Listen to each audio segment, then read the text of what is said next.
Hai, di sini aku bakal berbagi sedikit ilmu yang aku tahu. Ini juga aku dapat ilmu dari Bang Nio. Terima kasih banyak. Hari ini kita bakal bahas kitab Tindik, panduan tepat dan aman untuk tindik badan, karya Elaine Angel. Yang pertama adalah tindik era baru. Kenapa sih orang-orang melakukan tindik? Apa sih motivasinya? Jadi, menghias dan mengendalikan penampilan itu adalah ciri khas universal setiap manusia, di mana mereka ingin menunjukkan dirinya lebih ke ini tuh aku loh, dan juga memaksimalkan apa yang mereka punya, yang sudah dianugerahi oleh alam semesta. Tindik atau jenis modifikasi tubuh lainnya, itu mau cat rambut, mau pemutihan gigi, mau implan payudara, mau operasi hidung dan lain-lain, itu bersifat sulit dipahami oleh orang lain, kecuali oleh orang yang sudah mengalami hal tersebut atau orang-orang yang melakukannya gitu. Jadi hal tersebut itu bisa menjadi penghargaan atau menjadi body image untuk orang-orang yang melakukannya.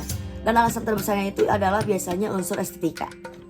Siapa yang melakukan tindik dan mengapa mereka melakukan tindik?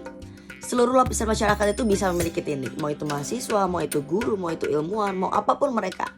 Yang mendorong orang-orang itu untuk mau dihadapkan dengan rasa sakit, menanggung cibiran dari orang lain, terus menanggung rasa malu, dan rasa-rasa lainnya itu karena ada beberapa alasan. Yang pertama ada karena mereka ingin menarik perhatian. Ada juga karena ingin merasakan sensasi logam dalam tubuh.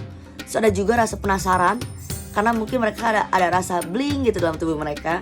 Dan juga respon terhadap internal dalam diri.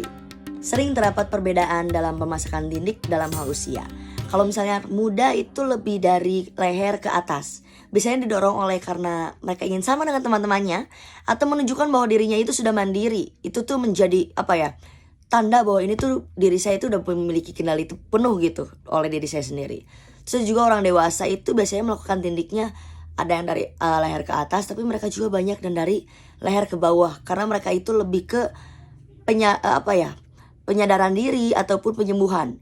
Bagi yang pekerja yang tidak menyukai tindik, biasanya mereka tindiknya dari leher ke bawah. Tindik juga bisa menjadi identifikasi kelompok. Tindik atau modifikasi tubuh lainnya dapat digunakan sebagai ciri khas untuk memperkuat identitas budaya seseorang. Contohnya nih, orang barat yang menggambarkan dirinya itu adalah primitif modern dengan menggunakan perhiasan etnis dari tanduk, kayu ataupun batu. Tindik karena penyembuhan magis dan juga simbolis. Pemasangan tindik itu bisa menjadi salah satu cara untuk mengembalikan kesehatan fisik ataupun spiritual. Banyak yang memasang tindik untuk menggantikan hal-hal buruk dengan yang baik. Dan juga memegang kendali lagi pada dirinya secara penuh.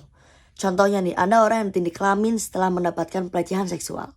Ada juga yang ditindik dengan alasan ritual perubahan. Jadi ini tuh dilakukan kalau misalnya mereka ada peristiwa-peristiwa yang berkesan, entah itu berkesan baik ataupun buruk. Contohnya nih, ada yang karena wisuda mereka ditindik, ada yang karena menginjak usia 18 tahun, ada yang karena komitmen, ada yang karena perceraian, ada yang karena mengenang kematian, juga banyak. Lalu ada juga inspirasi erotis. Jadi di mana orang-orang ini ditindik untuk membangkitkan lagi hasrat sensualitas dan juga kepercayaan diri diranjang. Sebuah hubungan spesial. Jadi ada seorang klien penulis buku ini yang ingin perhiasan tubuhnya itu diberikan pada orang terdekatnya setelah dia meninggal. Jadi itu tuh agar ada perasaan tetap terjalin walaupun sudah berbeda alam. Ada juga tindik karena pertimbangan kontemporer, di mana dengan memakai tindik, orang-orang membuat pernyataan tegas mengenai dirinya dan melawan sifat ataupun berbagai tekanan dalam kehidupannya. Pertanyaan yang paling banyak saat orang melakukan tindik, terutama laki-laki, kalau misalnya mau tindiknya di earlobe, itu adalah telinga mana yang disebut gay.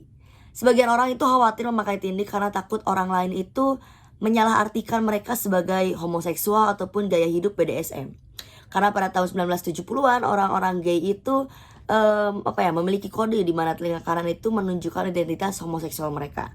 Tapi sekarang tindikan itu mau di kanan mau di kiri udah banyak yang menggunakan. Jadi kalau sekarang itu sudah tidak menjadi kode. Bukan berarti kamu menggunakan tindikan di belah kanan itu berarti kamu gay atau kamu homoseksualitas, itu enggak. Jadi kalau sekarang itu aman-aman aja mau kamu tindik di kanan ataupun kiri, karena kode-kode tersebut juga udah tidak banyak digunakan. Jadi kenapa tidak tindik? Banyak yang tidak memerlukan banyak pertimbangan waktu mau melakukan tindik. Ada yang melakukannya karena alasan suka dan juga merasa lebih percaya diri pada dirinya saat dia sudah menggunakan tindik. Tapi ada juga orang-orang yang memiliki alasan mendalam saat melakukan tindik. Tapi tentu aja itu tidak wajib dan juga tidak tidak berarti kalau kamu tidak mempunyai alasan yang mendalam itu tindakan kamu tidak memuaskan, tidak. Jadi lakukan aja yang membuat kamu nyaman dan juga membuat diri kamu lebih percaya diri. Mungkin itu sedikit informasi yang bisa saya bagikan dari buku kitab tindik ini.